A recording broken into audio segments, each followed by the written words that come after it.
imtahana düşə biləcək belə bir sualı izah edəcəm. Bizə deyir ki, fx funksiyasının əsas dövrü pi bölü 5, gx funksiyasının əsas dövrü pi bölü 7 olarsa, m üstəgəl n cəminin ən kiçik qiymətini tap. Deməli, fx funksiyası kosinüs funksiyasıdır. Kosinüsün dövrü t belə tapılır. T bərabər olacaq. 2 pini bölürəm. X-in əmsalının moduluna, yəni modul m-3-ə. Bu da bərabər olacaq pi bölü 5.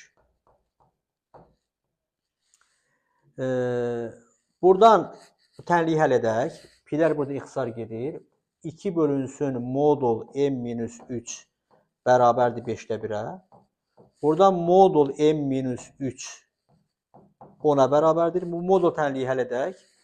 m-3 10-dur. M 13-ə bərabərdir. M-3 mənfi 10-a bərabərdir.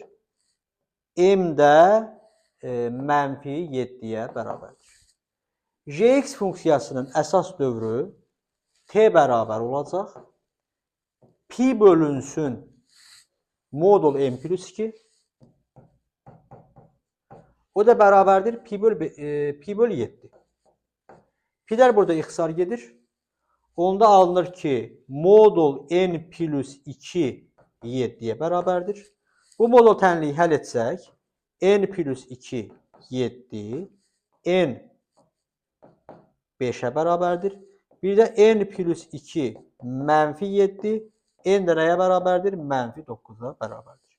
Bizə deyir ki, n plus n cəminin ən kiçik qiyməti, yəni mənfi 7 ilə mənfi 9-u toplasaq, n plus n bərabər olacaq. Mənfi 7 üstəgəl mənfi 9, bu da mənfi 16 olur. Yəni cavab burada D variantıdır.